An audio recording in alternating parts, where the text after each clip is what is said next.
Hey everyone, welcome back to my channel. My name's Jacque and this is Jacque is Making, a place where I talk all about the knit garments that I'm creating. And today I'm back with another podcast episode. I kind of have some fun things to talk with you guys about today. First being could be the elephant in the room, something that I over-dyed and may or may not be happy with. Then I'm going to go into a finished object of mine. And then I have, I believe, 3 whips I'm going to be showing you today. I have technically 4 things on the needles, but 1 I did not work on this week. So I'll be talking to you about those 3. Then I have something that I've re-put on the needles. So it was a finished object. Now it's back on the needles just because I wanted to add just a little bit of length to make it perfect for me to wear this October.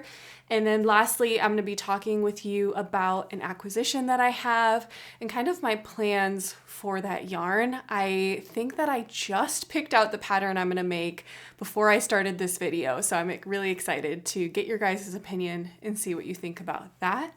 But before we get started today, just a reminder for anybody who isn't familiar, I do have a knit along going on right now with another creator. Her name is Rebecca of Moving Stitches. And on both of our Instagram pages or our YouTube channels, you can find information about the Fall Feels Knit Along.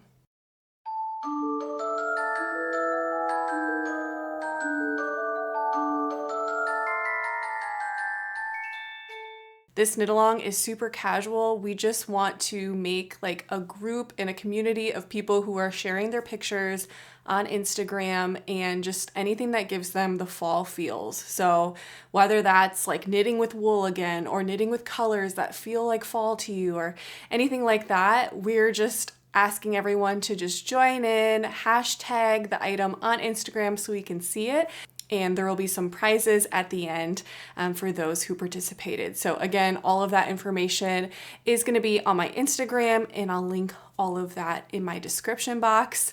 I always like to start off my podcast with just a quick disclaimer that any links that you need, any further information about the projects that I'm talking about, anything like helpful ways to contact me, etc., that's all in the description box below. So be sure to click into that. And you can see there's also timestamps in there, like easy ways to jump around.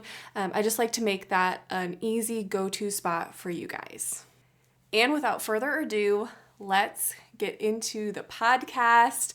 I'm like blushing right now because I'm clearly wearing this knit item. Oh, funny, you guys have never seen me knit this chocolate brown before. Well, if you've been with me for a while, you may be familiar. I knit a beautiful, I would say kind of like a lime green colored vest this past spring. It was the Lana vest by Irene. And this was a yarn that I had purchased online, and I purchased it with a gift card, and it was from a shop that was a little bit further away. So I think, this is like a lesson in color selection. Essentially, the color wasn't the color exactly I was expecting, and when I received it, I still liked it. I still liked the color. It was in the general color family of colors that I was looking for. I think, however, I was hoping for it to be a little bit more of a pastel maybe, and it ended up being just like a pretty bright, I was calling it my key lime pie vest, like just a very, I would say, lime vest. And it was so fun to knit with, but just looking back, I feel like I chose that color, I don't know, maybe for something fun. It was during that time of spring that I was really thinking, I just wanted to like delve into color and have fun with color. I had some like revelations in spring of just wanting to wear color again. I think a lot of us maybe had this after seasons of like only wearing neutrals. I like was building up a capsule wardrobe and only wore neutrals for so long. So when I finally got into knitting, and this also happened with my quilting, it was just like, oh my God, colors exist and they're fun and they make me so happy. And so I feel like I dove into color wanting and thinking it was going to be something that I was going to love wearing. And I don't know if big pieces of giant bright colors are for me. I will say also, it was during that time that I was pretty convinced that I was a spring color palette. I actually have never gotten a color analysis, and I'm scheduled to get one next Monday. So stay tuned for that, because I am going to be making some video content surrounding that. I still may be a spring. I'm not 100% sure. But yeah, so I was like, okay, it's in the spring color palette. I'm going to love it, whatever. And you guys, I wore that vest for those photos on my Instagram, and then I wore it a total of 2 times. And the time that I did wear it to work, I felt like the color wore me, and I was just like self-conscious of the color. It just felt like, I think too, it's like this vest is like an oversized vest, and so it just felt like it kind of like encompassed me, and I didn't know how to style it. I didn't have other pieces in my wardrobe that I felt looked good with it. And I think the main thing is, like, I just felt like it didn't align with my personal style. And that's something that, you know, I'll talk about at my year wrap-up video. It's something that I'm still processing through, but like I'm finding this disconnect between like the things that I like and the things that I'm drawn to don't always equal like how I want to be seen or my personal style that I want to have. It's really interesting because I would think they would be one and the same. Like the things I'm attracted to would equal my style, but it just doesn't. It just, yeah, I'm struggling with that. Like for instance, I've made so many quilts that like don't really match my house. And then I'm like, this isn't like my aesthetic. I love the color like when I'm working with it, but then it doesn't match my house.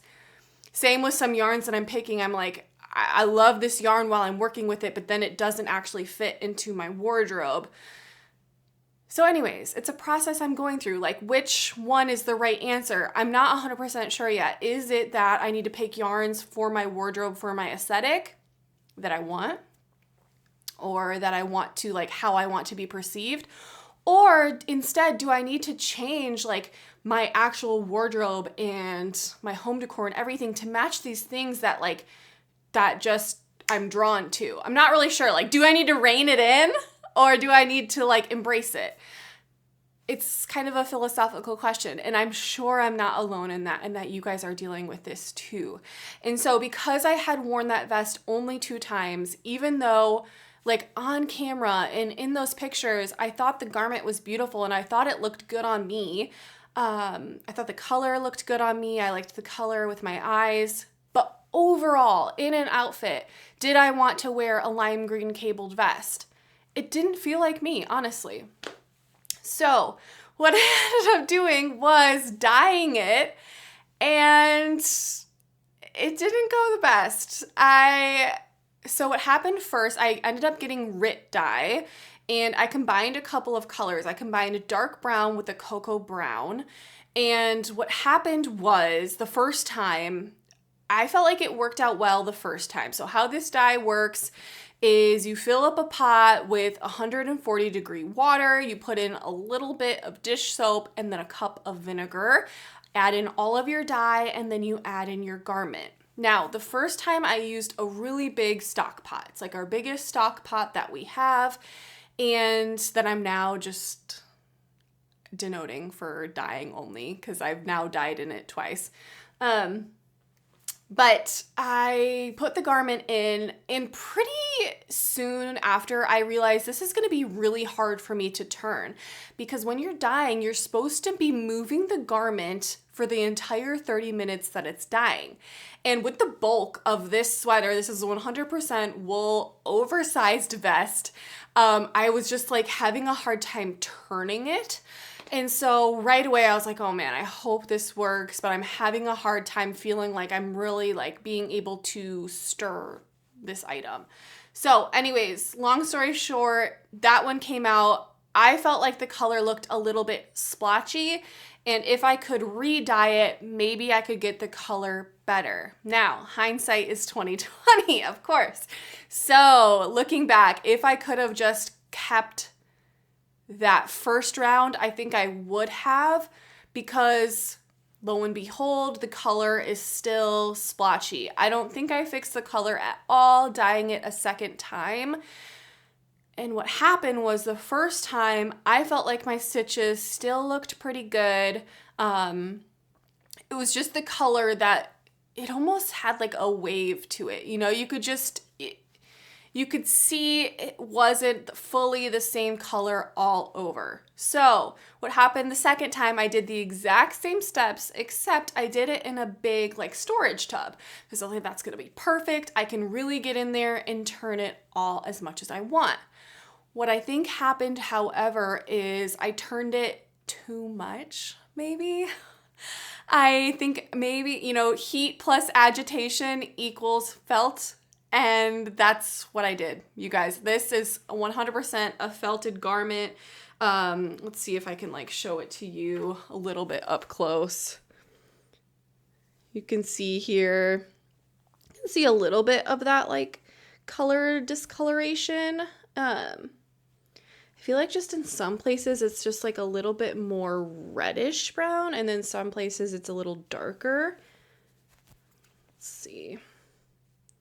And yeah, you can kind of just see that felting there where you're not getting stitch definition. Like this is like a thick mama. So all in all, like this garment now, what happens in felting is it kind of shrinks up a little bit, and then you lose all of your stitch definition, and it kind of just looks like, it's felting into felt. So I think I can kind of get you a better picture here. Yeah, you can see how you can't even see any of the stitches. You're just seeing it kind of all meld together. Now, I will say, I have some things on my side. Like, all of that being said, I now have this felted garment I kind of ruined, and I had a pity party for myself for about 20 minutes. Then I had a sequence of like 40 minutes of completely being like, who cares? I can make another one. And now I'm kind of to the point where I think some things are on my side. Like, one, it's in this dark color that I think is super forgiving. Like when I'm wearing it, I'm not really seeing those color differences that I see. Like, for instance, if I hover over it and take a picture, I can see those waves of color. That's not perfect. However, when I'm wearing it, when I'm looking in the mirror, I'm not really seeing it. And I don't think that people hanging out with me would be seeing it or would be looking for me, like be looking for it, unless, for instance, we were standing in the sun and they were staring at me. Otherwise, I don't think they're gonna see it. The other thing on my side is this is a fairly oversized garment. It used to be like on the sides, like I had like waves of, when something's oversized and it kind of like, I guess I'm thinking of like buckles or like accordions in. It used to do that on the sides, and now it's just fitting a little bit better. So that is definitely in my favor, because even though it's shrunk a little bit, it fits me great still. And it's kind of shrunk up a little bit to be a little bit cropped, but I feel like it looks totally fine if I'm wearing, a long sleeve or a button down under it, which is kind of like how I plan to wear it anyways. So I'm still deciding how mad I am that I completely ruined a garment that I made. And if instead I'm just like happy to have something that maybe I'll wear. So I'm going to report back. We'll see, and you guys will see on here on my Instagram, am I actually deciding to wear this? I have a friend that said she has a felted sweater that she wears all the time. So it's not like it's a sin to wear something felted. You absolutely can. It feels like part of my work is a little bit lost, just in seeing those beautiful stitches. But yeah, I feel like I'm at a 60% with this of me liking it and not being super sad. So I don't know. I also have been thinking about like, guys, like I'm in my first year of knitting. I gonna be making these mistakes, and that is one of the reasons why I love having this podcast, and why I wanted to have this podcast is to showcase them and show them to you, and hopefully you can learn from me, like pick the right color the first time. And also like I don't think I can sell the idea of dyeing to you, at least with RIT dye. I think maybe if you have a friend who is into like hand dyeing yarn and they have good dyes and they know how to dye correctly, it's always a gamble with dyeing yarn, but that would be the best bet. Otherwise, I think personally, to keep the exact integrity of this garment, the full beauty of this garment, I would have rather have seen myself gift it to somebody or sell it to somebody who would have appreciated that color. So that is just like a knitting life lesson from me. Let me screw up, you guys. I'm gonna screw up, and then hopefully you can learn from my mistakes. So anyways, I will be wearing that today. I'm excited to be wearing it. Yeah, we'll see, like maybe there's some other fall outfits I can come up with to wear with this. But that is the update on the over dyeing of my Lana vest. And next I have for you a finished object. So this is actually my first finished object of the Fall Feels Knit Along, which I'm so excited to have complete. I'm excited that I completed it by the month of October, so I can wear it all October. And that is my beautiful vanilla socks. So these socks are knit in Evergreen Fiberworks, and this was a sock set I received called Equinox Bonfire. And it was a set that had like an orange contrast color that I used for the leg and for the heel. And then the yarn kind of ended up working out in this like beautiful self-striping fashion. And it has like some burgundies. I would say like it goes a burgundy to a purple, a pretty dark purple, and then a cream color, and then back to that orange. And I love like the orange is the exact same orange that's on the leg and the heel. So I ended up just kind of making this up as I went. However, for a couple of the portions, I used my vanilla sock on a magic loop by Crazy Sock Lady. And so I did a 2x2 rib here, and I ended up doing 64 stitches. And then I did a slip stitch heel flap, heel turn, and then just decreased into the toe. And I finished with a round toe, which I've put the directions for a round toe in my Ravelry. It's a toe that I love. I feel like it fits my foot really well. So it's a toe that I'm going to continue to be using. So yeah, so that is both of my socks complete. Let's see if I can hang these up for you guys. You can see them both here. I will say now that I'm super comfortable with knitting socks, I think I'm knitting them a little bit looser. And so I'm interested in maybe going down to 62 or 60 stitches. I just noticed as I put these on my feet, there's just a little bit of a roominess that I think would like it to be a little bit more snug, because now I've had the thought like, oh, I shouldn't wear these, or like I shouldn't put them on until I go somewhere because I don't want to stretch them out, because I already feel like it has that little bit of stretchiness to it.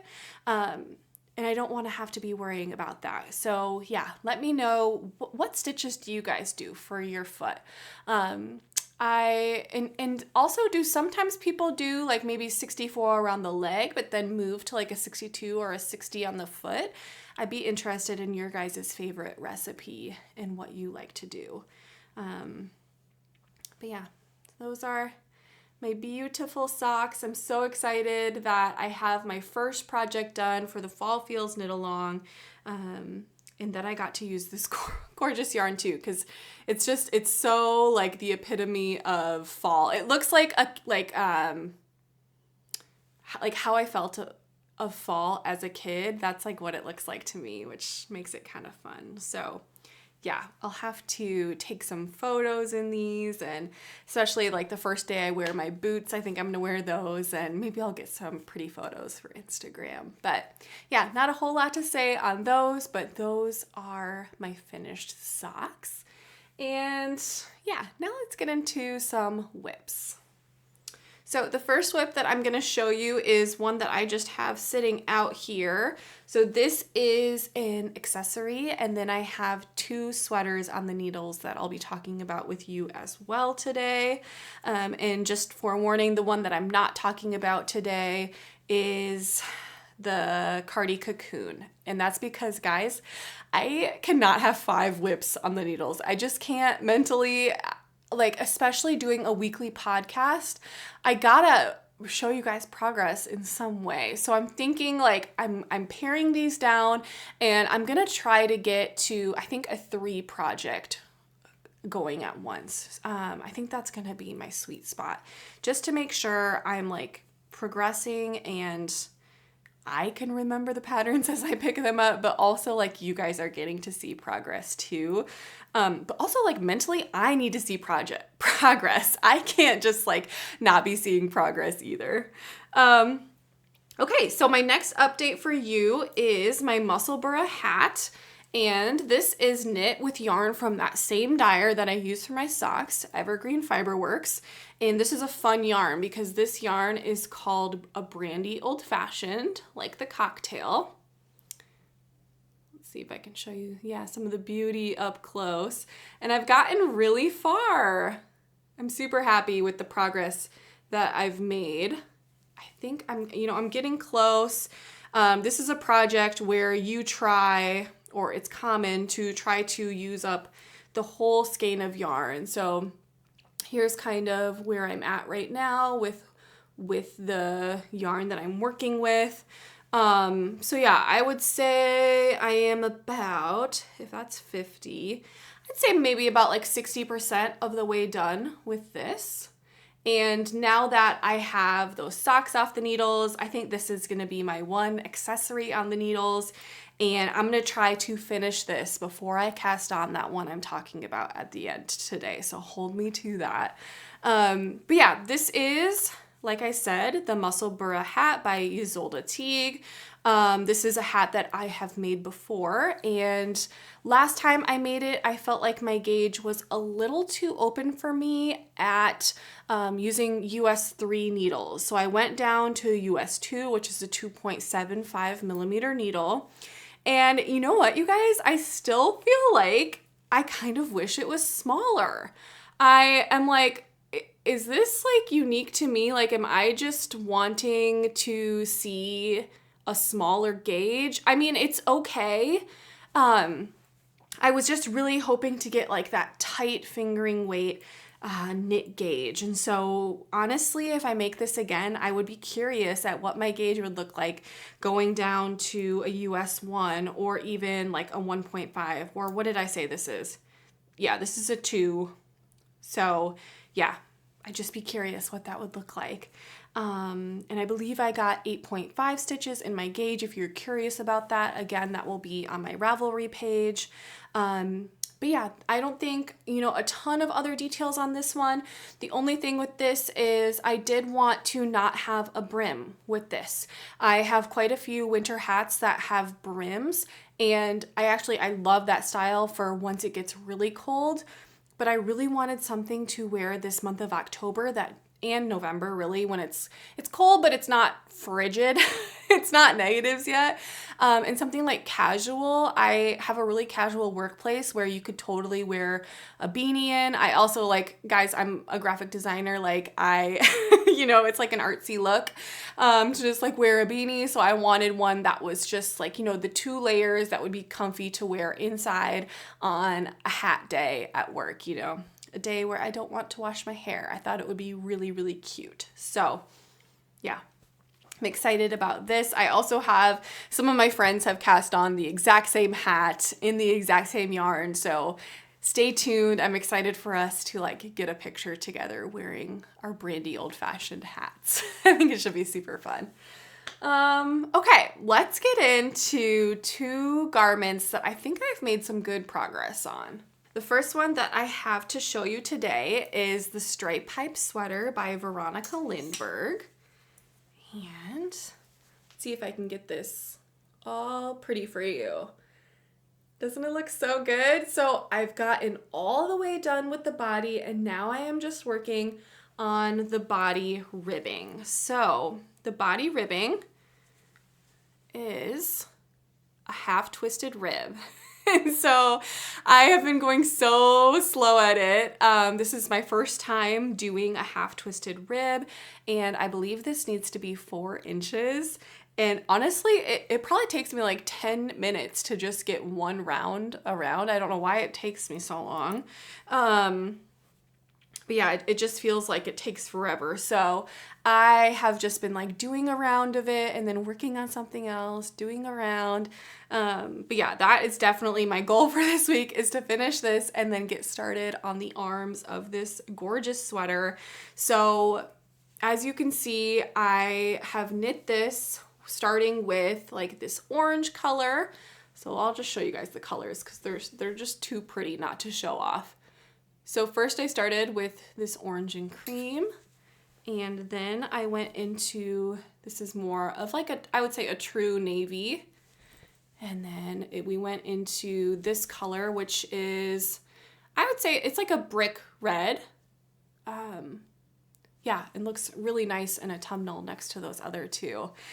So next, after this, I am going to be going into more of a burgundy color, and then it's like a turquoise, it's like a teal, a dark teal. And I'm still deciding whether or not I want to do the teal and then the burgundy, or the burgundy then the teal. Not really sure. At first I was thinking I wanted the burgundy up closer to my face because I like that color on myself, but because it's a drop shoulder, they go like down to here, and so the burgundy wouldn't even be close to my face anyways. And so now I'm wondering, would I want the burgundy close to my arm so then I can see it? Things to think about. I'm not sure. Also, if you're familiar with this pattern, when you do the neckline, you do a little contrast color on the neckline as well. So I'm not really sure which color I'm going to put as a contrast on that either. But yeah, I've kind of been thinking, like, if I get super stuck on this, I might put a needle into the arm and just start working on the arm while I'm working on the bottom. Not 100% sure, but yeah, this yarn, you guys, is absolutely incredible. For anybody that's going to Rhinebeck, New York Sheep and Wool, make sure you go see Fiber MacGyver. She has a beautiful line of Shiniko wool, and I believe she's carrying it in 3 different weights. I have a link for you guys, but I don't think she's posting it maybe until closer to Rhinebeck, so I'll have to keep you guys updated because it'll also be available to order on her website. But the thing with this yarn is it's a non-superwash, so it's harder to dye and to get these gorgeous colors, and I think that she has just absolutely nailed it. And I've never, look at those ends, by the way. So many ends, I still haven't woven them in. Maybe that will also be my project this week. We'll see. You know when you want to do something and you won't do it until you have like an easier task, you know, like a harder task. So like which one is harder, the ribbing or the weaving in? Either way, maybe if I give myself those 2 options, I'll tackle one of them. But yeah, the yarn, I'm so impressed with it. It's the softest non-superwash I've ever felt. And I'm just dying for you guys to use it too, and like report and comment back to me and let me know how you love it too, because I think it's so special. And so beautiful, and the stitch definition is just incredible. And just working with it, I just know I'm gonna love how it feels next to my skin. And it's always nice to have a sweater like that you just know that you don't have to wear an undergarment under, and you can just throw it on. Super, super nice. So that is the stripe pipe. And the next I have for you an update on the sweater I've been knitting for my husband. And I've made some good progress on this one, I think. He wants it done, so he says it's not good enough. Yeah, you can see here, we've made some good progress in the body. You can see that stitch marker there is where I left off last time. So let's see, 1, 2, 3, 4, I'd say I've made at least 6 or 7 inches on the body. And then I also ended up picking up one of the sleeves, and I still have my cord in here, and I started knitting on that as well. So yeah, this is one of those projects that's just like stockinette in the round, picking it up when I can. I will say this yarn is a little bit pilly, and that's like the only thing too with, you know, knitting something that takes a while. Like I'm taking this everywhere. It's rubbing up against me and my clothes and my blankets.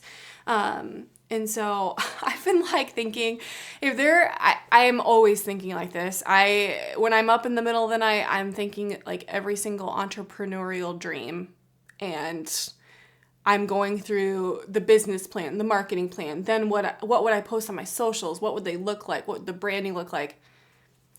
And one of my favorite ideas is like something like, you know how people like, you'll wear like a silk bonnet to bed, or you'll sleep on a silk pillowcase so that your hair stays nice.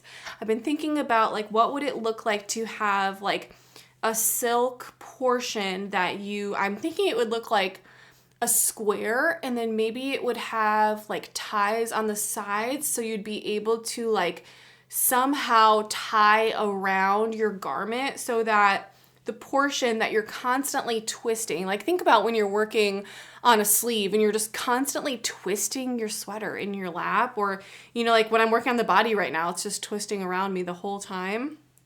It would be something that would just protect it, and it would just be in there, and it wouldn't be rubbing against other things. Anyways, let me know if you think that's a good idea. I have many ideas that never come to fruition, obviously, but you know, maybe one day I'll come up with a genius idea. Us knitters love our notions, so, you know, never say never. But I'll show you guys just a little bit better of a picture of this. And he tried it on and it fits him super well. So I'm gonna move down this progress keeper for us. That way I can also be inspired to continue working on this.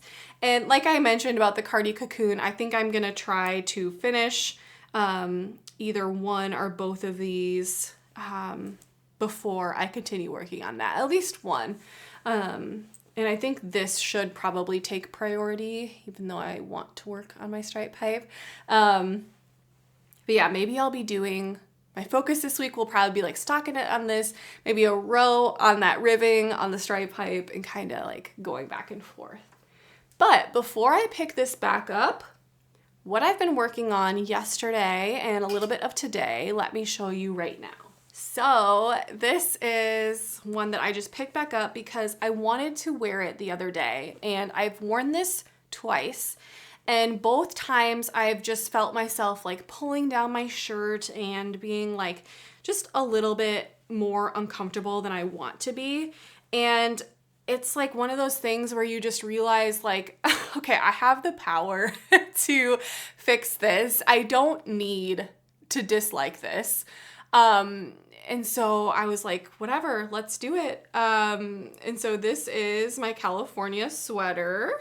And what I did was just like right above the ribbing, I reinserted my needle, and then I took a scissor to it, which I've never taken a scissor to my knitting before. I was a little bit terrified, and it was spaghetti everywhere. I'll have to show you guys a picture. But I was just like, I want to do this. I want this to be a garment that I'm reaching for a lot this October. I don't want it to be something fussy where like I can only wear it with certain pants or certain outfits. I really want it to be something that I want to grab and I want to pick up. So I picked up right above where that ribbing was, and so far I knit 3 more inches of stockinette, and now I've just started knitting the ribbing again. So yeah. I'll have to re-update you guys with another picture when this is complete. But yeah, it's always interesting, like when you repick something up and like seeing the blocked portion versus the unblocked portion, you're like, my gauge looks all sorts of weird, but I'm holding on to the hopes and dreams and promises of a good block with this one. And yeah, I'm hopeful and excited if this gets me to wear it more and want to pair it with more outfits, because there's been a couple times where I've went to put this on and then I've just reached for a sweatshirt instead because I wanted that extra length. Just not really finding myself wanting to wear a lot of cropped items recently. So yeah, this is what I'm fixing. I also, my Lume that I knit in January, I think that's another one I'm going to be adding at least a couple of inches to. Yeah, let me know. Do you guys like the cropped look, and is it easy for you to style? Because for me, I feel like it's harder for me to style, and it just makes me feel like a little bit self-conscious when I'm like constantly pulling it down. Super annoying. So yeah, that was my finished object. I talked about this. I talked about my 3 whips. Again, the Cardi Cocoon. I'll be talking about that once I get another one of these garments off the needles. And now I'm going to be talking to you about, let's talk about my acquisition. So I have this gorgeous fingering weight yarn, and this is from the Woolly Thistle. And this is a yarn that they actually made themselves, and it's titled Rambler. And I love it has this like hand-drawn, handwritten label that I think is just so, so beautiful. So this is a yarn store. I'll see if it says where they're based out of. Yeah, New York State. Okay, it's in New Hampshire. So it's spun in New York State and they are in New Hampshire. But this is a shop that I've just loved following for a while. They carry tons of different like woolly wool yarns. And what's fun is they actually ended up coming out with their own yarn. So I have here the color Golden Fern, and then this is in the color Natural. And these are fingering weight yarns with 420 yards, and it's an 80-10-10 of Dorset, Corriedale, and Gray Romney yarn. So that's fun. And yep, same on this one.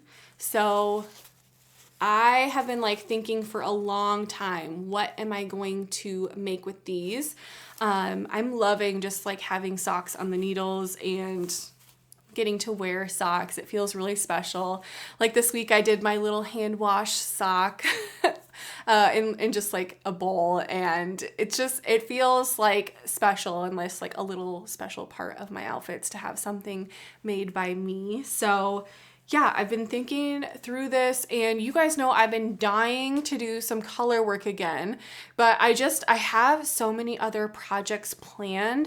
You know, I'd love to do that one Marie Wallen cowl, but I have another cowl that I'm kind of planning to do first. So I was like, oh, should I start that? Or, you know, my mind goes back and forth in my queue trying to plan out the most perfect plan. And I was like, you know what if I did a colorwork sock? And I had checked out the book Knitivation from my guild's library. We have like a library of a bunch of knitting books, and there's some really cute motifs in there. And I was thinking about just doing like maybe a leaf motif, or even just like a pattern on the cuff of the sock, like on the leg portion underneath the cuff. And yeah, I was thinking through that a while, and then maybe just doing like the rest of it a vanilla sock, like the socks that I just made. And I was like, you know what though, I really want to knit color work, and I feel like I have, you know, these other 2 stockinette projects on. I guess I technically have 3. My hat and my 2 garments right now are straight stockinette. So I could deal with some fun in my life, whether it be texture or color work. So I was looking on Ravelry and I found this packet. It comes with like 6 different patterns. It's a traditional Norwegian type of motif. And I believe in the packet, she's like teaching you through maybe some of the reasons why this is traditional. I'm not really sure. I think that it's going to be something that I purchase and make. Right now it's in my Ravelry wish list if you want to go look at it, and I'll link it down below. But yeah, I'm thinking that's going to be what I do. I'm telling myself I need to cast off that hat before I cast this on, but I think that would be something so fun. There is one motif that looks a little more like plaid, like gingham-y plaid, and I think that would be perfect for like this fall sort of sock. And then there's one that has like a star, like it's similar to a quilt star, but it really looks like a Christmas star, and I'm thinking that would be so fun to be like my holiday socks. So I'm thinking like, first let's do like a fall-ish sock, maybe, you know, I'm not sure how long a color work sock's gonna take me, but if it takes me, you know, October, half of November, hopefully this will just be like a 1-month sock, and then that would be fun if I did another in November with that holiday motif. We'll see. Maybe maybe after one pair of color work socks, I'm gonna be completely over it. I'm not really sure. I'm also considering getting another needle for socks, so I can technically do 2 at a time, but I don't want to do color work socks on one needle like 2 at a time. I would love to just have, well, no. I just thought about that, and could I do, yes, it could be done, but do I want to do it? No. I'm thinking about just having like 2 going at once, and maybe like first I work the cuff on one, then I work the cuff on the other, then I do the leg on one, then I do the leg on the other, and so on and so forth, just so that it doesn't feel like completely daunting at the end. I haven't dealt with a super high amount of second sock syndrome, although I will say with those socks I just completed, I finished the 1 sock in a week, and then the other sock took me 3 weeks. So it's, yeah, I'm just interested in maybe trying that, and that's not putting me out a ton to just get another needle. So I might be doing that. So yeah, that's my totals knitting wise.